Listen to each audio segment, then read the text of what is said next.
ngana calcula Marcaus na calcula été na ninga mabete puisque ngana mona Marcaus za guitariste était Marcaus pour moi c'est un porte-parole puisque moni un guitariste lo langa T-Chic solo ne na eboué il faut na sa boulona faut na beta guitare mais lelo et komara que ba Marcaus on a ba vena biso mo trop parler trop de parlementaire ba makamo c'est pour cela que ngana calcula été puis na calcula été pardon sur le plan artistique donc sur le plan musical na mona été mon arrêt c'est un porte-parole puisque yo loba afinga kinga sala ki boison ça c'est pas vraiment propre mais to ko fa de la marque aussi mais c'est que obiso to yebezake abetaka na qu'est-ce que j'avais dit tebika beta la place de tebika beta ezako mambo loba te yo zalaka na kasa yo poni bino bozaka marque aussi ne mutu mo rapport de banane na bino pas faire rigoler ba tunanga ba makamo sur Marcaus vraiment ndebo zalaka c'est un guitariste non c'est pas un guitariste mon lelo agi asimba ni bitabe to kwanga tango bofanda asimba ka eloko yo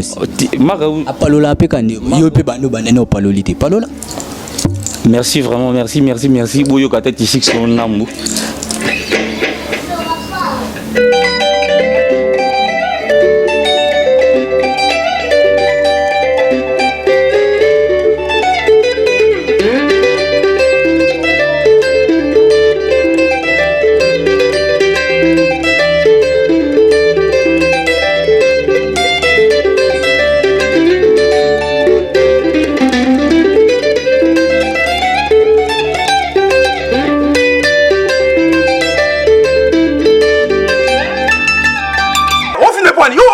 Chez Bissou Télévision, chaîne Oyo Kokani na yo.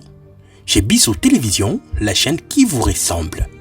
Chez Bissou Télévision, deuxième vitesse. N'hésitez pas à liker notre vidéo. Et si vous êtes nouveau sur notre chaîne, n'oubliez pas de vous abonner et d'activer la cloche des notifications. Bonjour, bonsoir chers amis internautes, bienvenue dans votre émission Réponse à nos questions de votre frère Brad Bumba, communément appelé le mathématico de la presse. Donc, c'est un réel plaisir de savoir que vous êtes nombreux de nous suivre partout au monde. Bolanda Bisso vraiment est belé, surtout la chaîne Abino chez Bisso TV, une chaîne professionnelle éducative, surtout réalisation. On est à Moukou, à Makassi, à Wapi. Donc là déjà je vois derrière la caméra le maestro Montréal, Bikapatois, Bob Boukassa. Donc on a les Nzambe quoi. Taka ndenge Nzambe za performance sur ça mukilina donc na moi lumière du jour, na soir lumière du soir ni ba bien ngwesko yona zakana sima caméra. Merci à toi, merci à maintenant Sobolinga Bisso de loin de près. Je vous salue, je dis merci à Amour Mamba, Franck Mamba, la famille, je dis merci à Lévi Paye et puis à Monchogo, Dark Kabango. Merci à toi, merci à Ferrand Foufou, merci à moi-même les chefs Brad Bumba donc et puis à Sila Boula, la femme du chef. J'ai dédié cette émission à mon petit qui est là à mes côtés,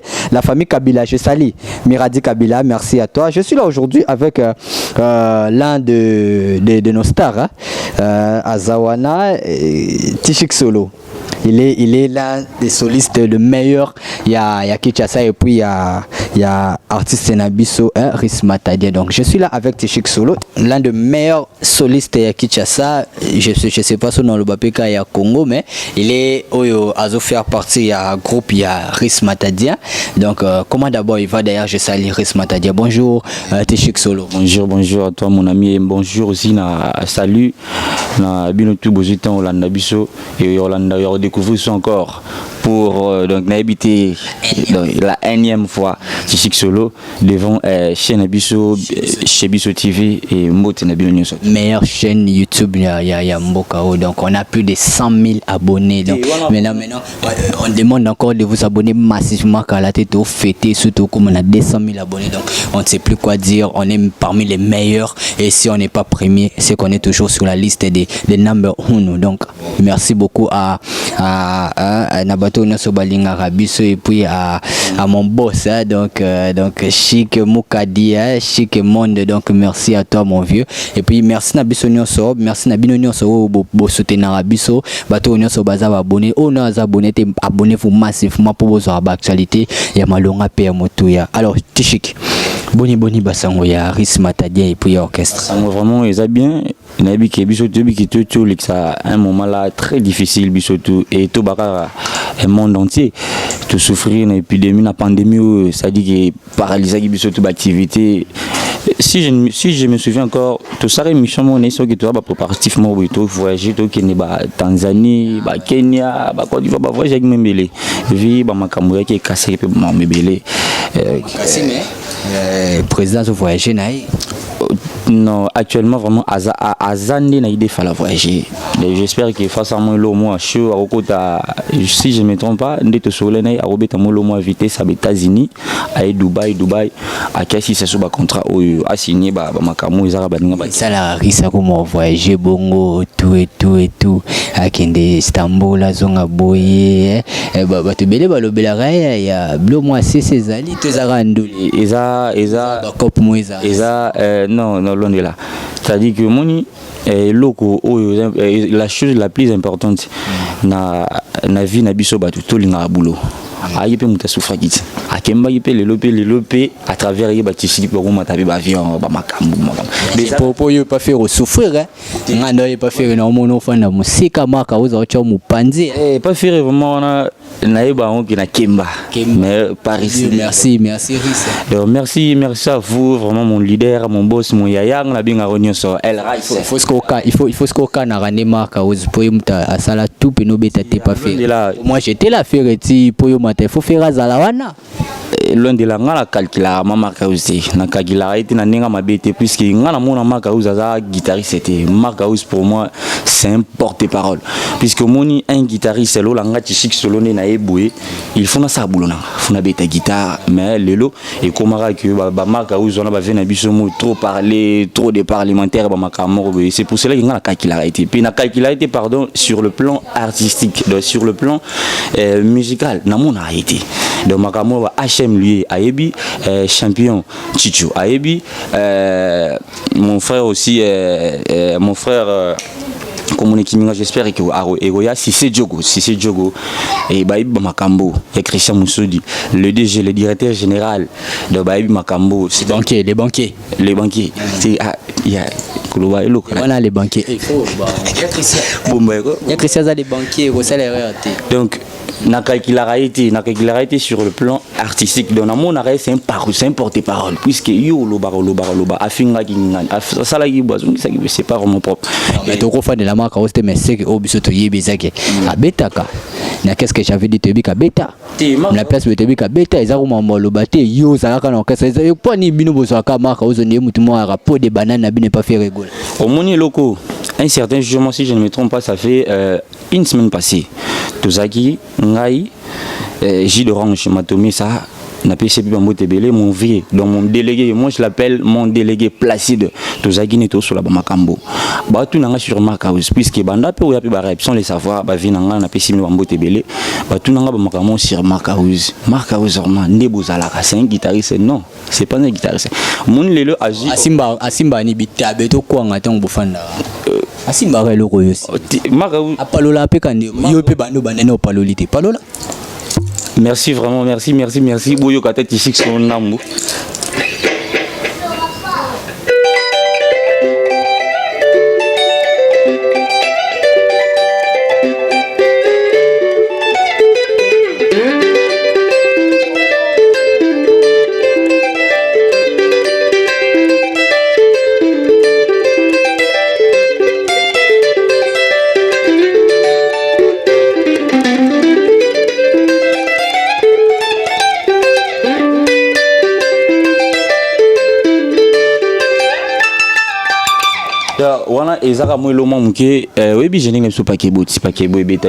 Donc je suis fier de moi-même puisque je fais mon boulot. Quand tu fais bien ton boulot, mais est-ce que tu es fier de Pakebo? Est-ce que Pakebo est comme tel? Bon, Pakebo vraiment sincère.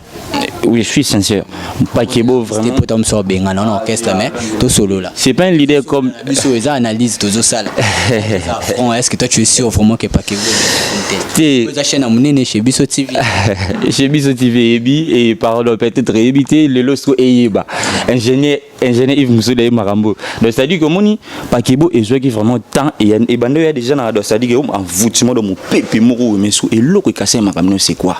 Même à ceux qui coronavirus c'est 4 épisodes coronavirus c'est Kanga TV.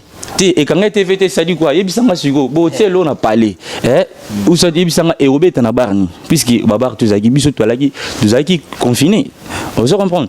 Toi qui confiné même attendre ba poto baninga nanga bazé belé ba Jurassic bayunga baza Jurassic bayunga bayo makambo taka ba reconfiné bango lisusu.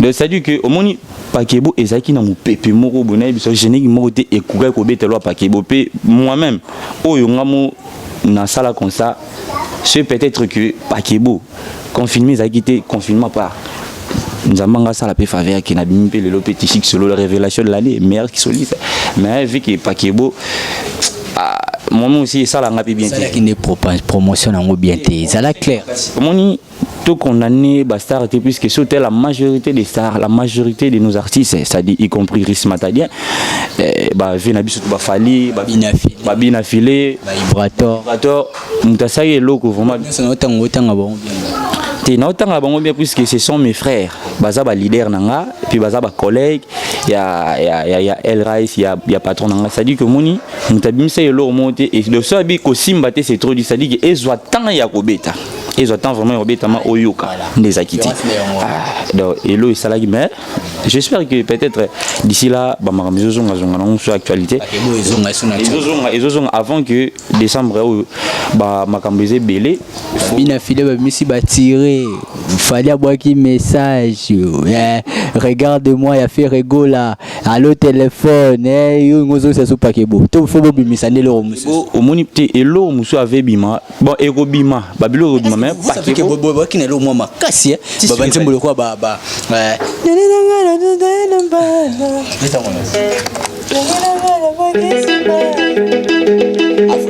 Afrika umoja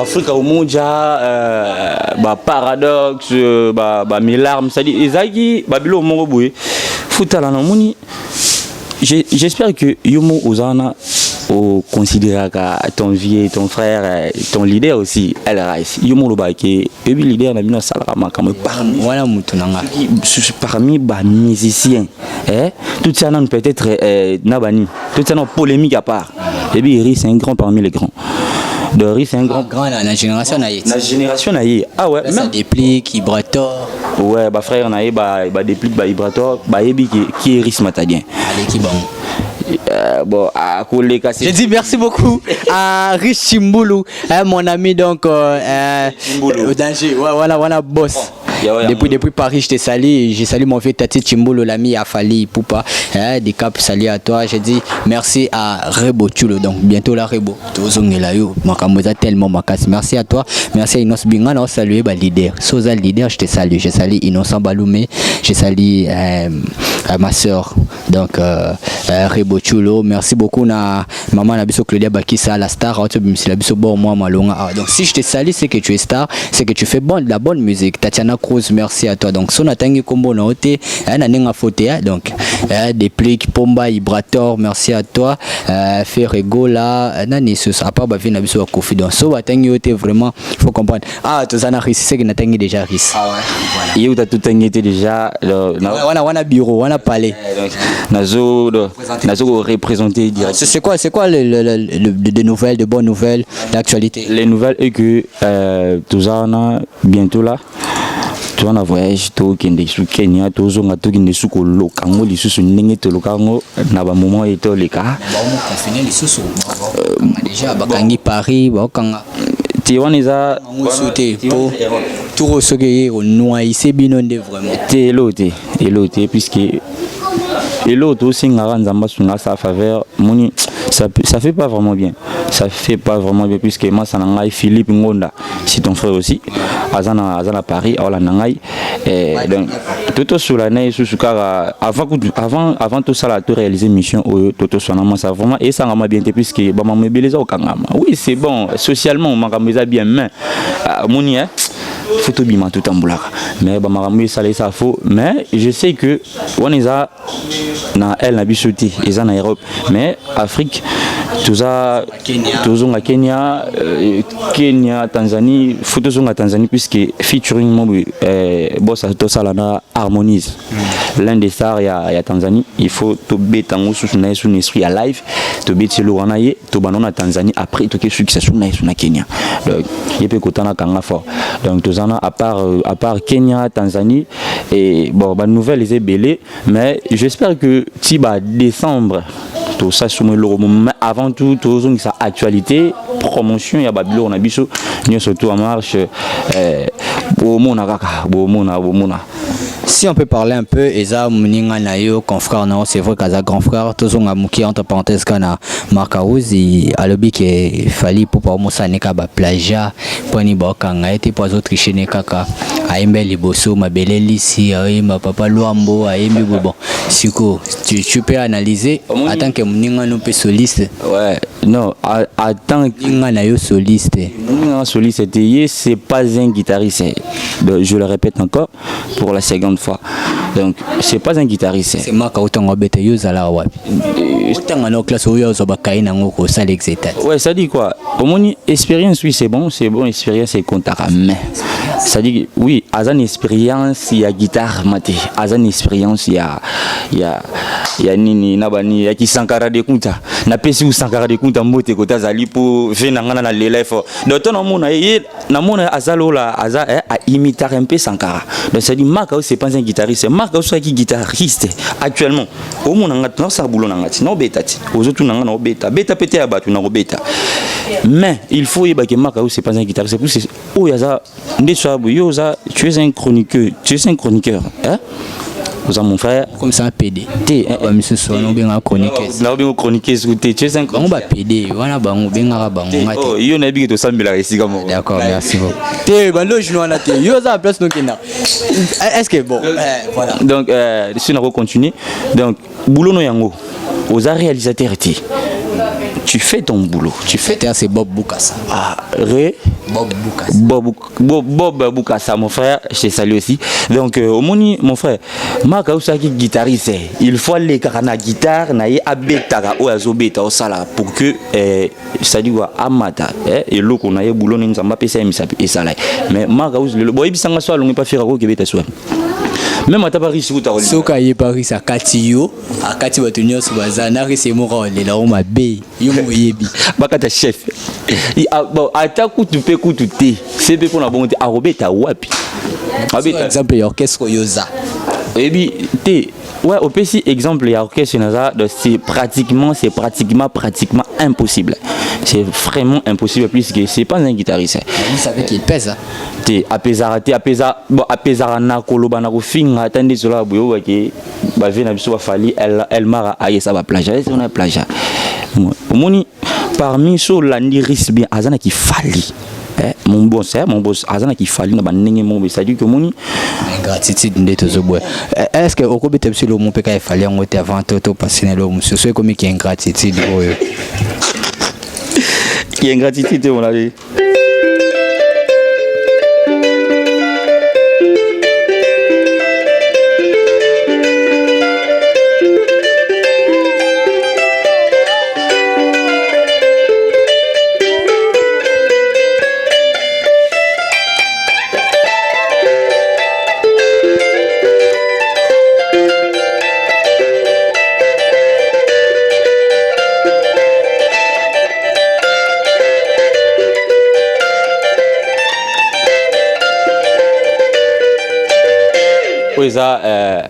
Comment on y est original là les langues vraiment puisque babita na bango trop mais ça là vraiment donc la bonne chose de ça est là comme est important c'est-à-dire que si Marc vous avez guitare à guitariste c'est face à la makamanga non ça là c'est que Marc vous avez ma place ali aya miswa pamba o ngana na tonga na émission na ngayo tonga etenga nende to betaka lisolo ya ris to beta lisolo na yo Tchik solo alors Tchik tout na biso pochité on a parlé au travail na yo en solo tout là voilà tu prépares quoi qu'est-ce qu'il faut les programmes tout et puis numéro de téléphone parce que comme les programmes personnellement les programmes ils a c'est la deuxième fois tout ça nous sous babamaboué mais ça ya soukati dans tout ça là talara chez Bisso TV au-delà des 100 000 abonnés bah ventir donc programme ils que tout ça tout répéter dans bon marché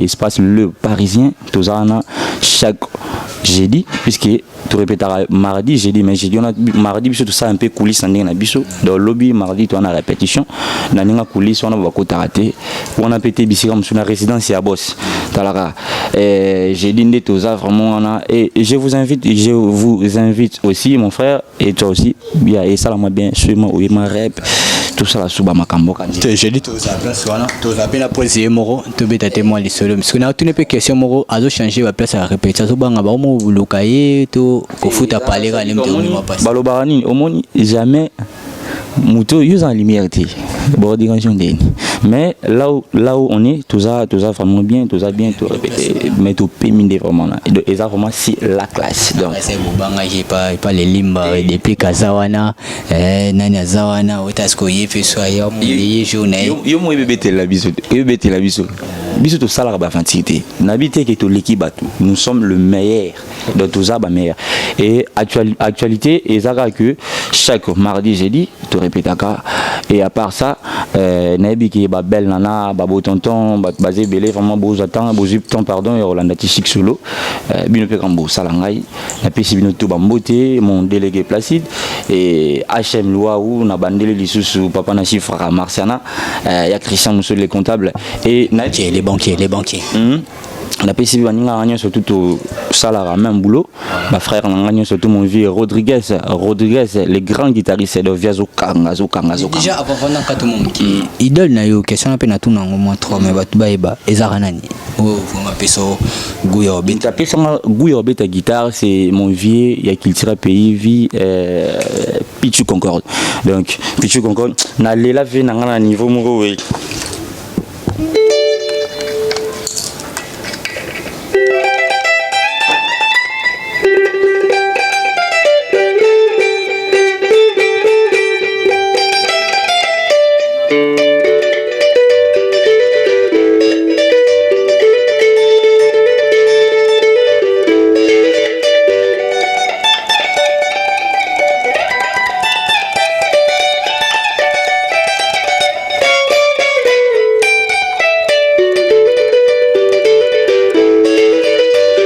Là c'est dans ma case après ça un sentiment mon retour à talaye mais déjà quand on parle de culture pays je salue mon président Oazé Kwamukwa Bongo Félix donc il était la première personne à me souhaiter joyeux anniversaire le 5 octobre à 6h du matin la fin du cas appel na tabou et numéro n'est-ce que Zaki soutient na téléphone la moi car numéro mo ko melinga appel na yamba boy allo Brad joyeux anniversaire que du bonheur au revoir présidente petit aussi pour mes numéros dans le président c'est pour moi qui président et qu'elle est d'abord donc merci à toi depuis Paris point de presse tout le monde qui déjà donc bon séjour qu'on a tous les deux ans président Toyo et Ambayo et puis tous autres soutenir tous autres donc merci à toi mon président dans l'équipe NATF pour nous merci pour nous j'étais la première personne à me souhaiter joyeux anniversaire c'était le 5 octobre voilà c'était chic on est arrivé à la fin ton numéro de téléphone et puis tout ce qu'on a frappé moi ndambu na moi mais bi qui bosé belé botalité chic solo peut-être Atika numéro de poids mon numéro est plus 243 89 58 94 722 plus 243 89 58 94 722 et le même numéro aussi c'est la WhatsApp et tout bien on a nabi qui te belé là où peut-être que j'ai mal dit j'ai mal fait un peu de coaching mal fait non ça n'a pas marqué au bout on dit ma marque on dit mal fait voilà fouté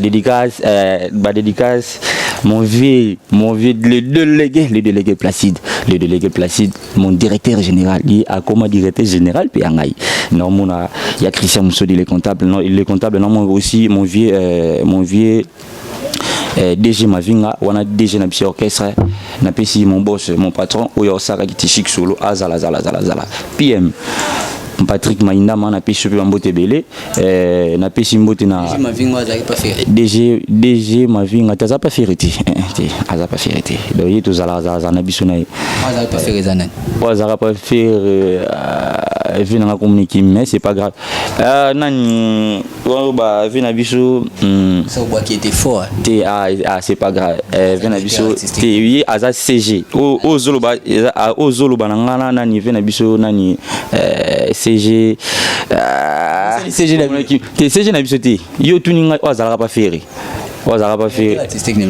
directeur artistiquement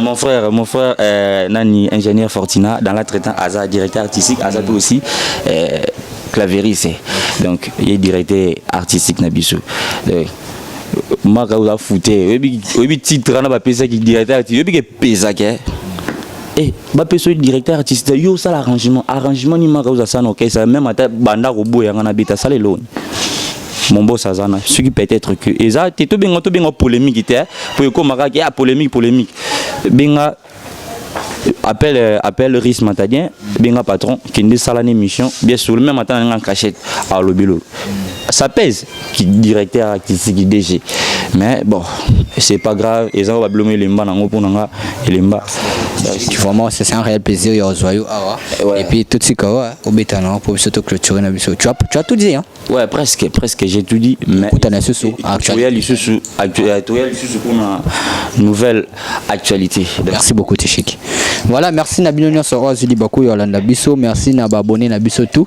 Merci à Bob Boukassa derrière la caméra.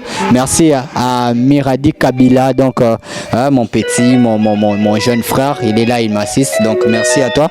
Merci Nabinonio Soro Totiki Bino Namaboko ya Tchik solo à clôturer l'émission.